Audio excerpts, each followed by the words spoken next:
নমস্কাৰ। এই মুহূৰ্তত লৈ আহিছোঁ আপোনালোকৰ বাবে আজি সন্ধিয়াৰ কেইবাটাও গুৰুত্বপূৰ্ণ খবৰ। আজি সন্ধিয়াৰ প্ৰথমটো গুৰুত্বপূৰ্ণ খবৰ হৈছে বিদ্যালয়ত ভয়ংকৰ বিস্ফোৰণ। কমেও 24গৰাকী ছাত্ৰই হেৰুৱালে প্ৰাণ। আফগানিস্তানৰ এখন বিদ্যালয়ত এক ভয়ংকৰ সন্ত্ৰাসবাদী আক্ৰমণৰ খবৰ পোৱা গৈছে। অনুমান কৰা হৈছে যে 24জন লোকৰ মৃত্যু হৈছে। ইয়াৰে বেছিভাগ বিদ্যালয়ৰ শিক্ষাৰ্থী।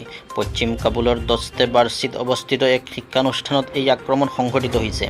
দাবী কৰা হৈছে যে এইটো ইছলামিক ষ্টেট খোৰাছান প্ৰদেশৰ দ্বাৰা কৰা হৈছে, য'ত হাজাৰা আৰু চিয়া সম্প্ৰদায়ৰ লোকক লক্ষ্য কৰা হৈছিল।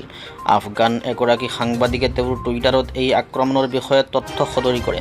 তেওঁ কোৱা অনুসৰি উচ্চ শিক্ষা কেন্দ্ৰটো 13 নং আৰক্ষী থানাৰ পৰা মাত্ৰ 200 মিটাৰ দূৰত অৱস্থিত আছিল।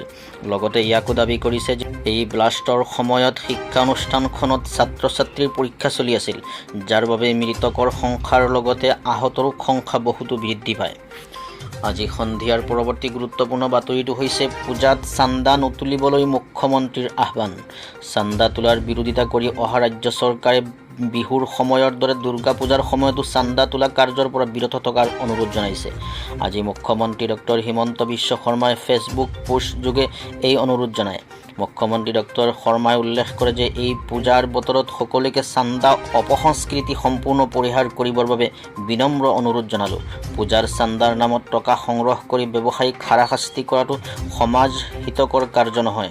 সকলোৰে সহযোগিতাৰে এই অপসংস্কৃতিৰ পৰা চিৰদিনৰ বাবে মুক্তি লাভৰ সংকল্প গ্ৰহণ কৰোঁ আহক। উল্লেখ্য যে বিহুৰ সময়ত চৰকাৰে চান্দা নোতোলাৰ বাবে আহ্বান জনাই 10 বছৰ পুৰণি বিহু কমিটিক চৰকাৰৰ ফালৰ পৰা অনুদান দিয়া হৈছিল।